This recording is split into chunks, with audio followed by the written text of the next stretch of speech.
je rends la parole à Arnaud Levitre, maire d'Alizé, porte-parole du collectif, un de nos historiques, ce qui ne veut pas dire âgé. On le dit de plus en plus. Non, mais déjà, beaucoup de choses ont été dites, donc on va essayer de ne pas redire ce qui a été dit. On a parlé de mensonge d'État, évidemment. Il y a le mensonge d'État sur le contournement ouest de Paris. Il y a le mensonge d'État aussi dans la manière démocratique d'organiser les choses.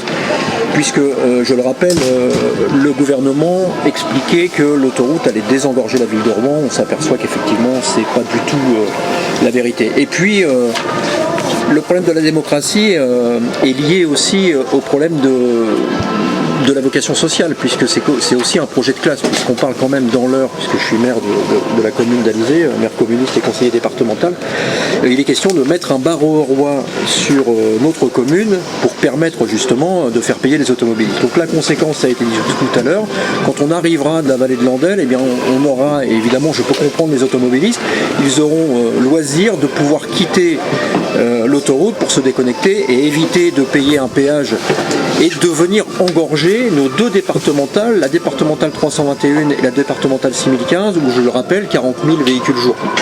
Donc ça, c'est un réel problème. Sur les alternatives de notre territoire, nous, on pose un certain nombre de questions. Alors, un certain nombre de questions à l'État, un certain nombre de questions à nos agglomérations respectives et au département. La question de la mobilité et des transports en commun, quand on part de la vallée de l'Andelle, quand on est à Fleury-sur-Andelle, je vous mets au défi de vouloir vous connecter à l'agglomération Seine-Nord, c'est impossible, il n'y a pas de transport en commun, à part le transport scolaire. Même s'il y a des dérogations pour pouvoir prendre le transport scolaire, en tous les cas, le compte n'y est pas.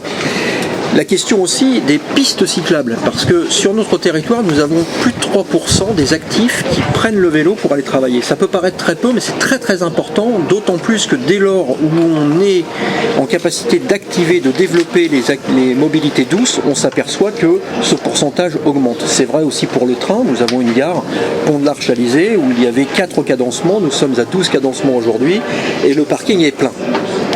Donc voilà, ça c'est quelque chose qui est factuel. Il y a la question de la santé. La question de la santé, pourquoi ? Puisque notre département de l'Eure est le premier département désertifié de France métropolitaine au titre de l'offre médicale, généraliste et spécialiste, et que sur ce territoire, je pense que nous ne pouvons pas nous payer le luxe. On a parlé de particules fines tout à l'heure, on n'a pas parlé, mais je l'évoque devant vous, d'une association qui s'est construite sur mon territoire, notamment pour dénoncer les cancers pédiatriques. Il y a un certain nombre de cancers pédiatriques qui sont inhérents à plusieurs pôles de recherche. Est-ce que c'est le pôle d'activité industrielle? Est-ce que c'est le pôle du transport du tout bagnole et du tout camion? En tous les cas, il y a une réelle inquiétude qui nous permettrait, à mon avis, de pouvoir mettre une pause et une interdiction de pouvoir mettre en place des autoroutes supplémentaires sur un territoire qui, je le rappelle, est largement maillé en termes d'autoroutes pour pouvoir accéder là où on veut. Pour conclure sur notre village, moi en tant que conseiller départemental, j'ai rencontré, et je les rencontre régulièrement, les chefs d'entreprise.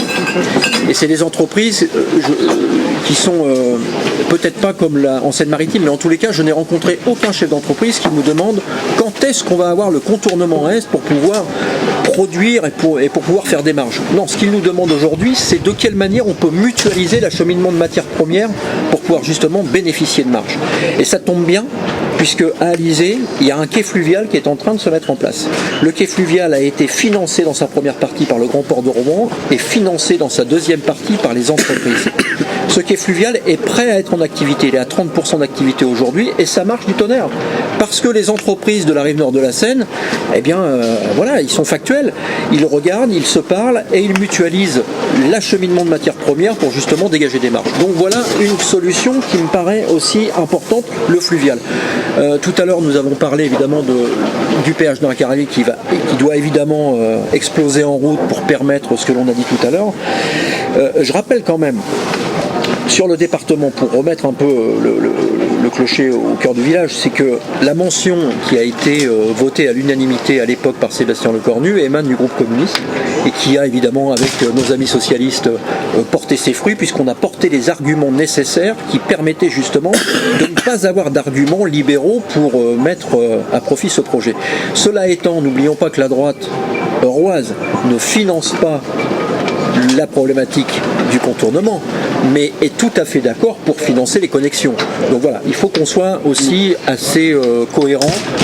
C'est une victoire.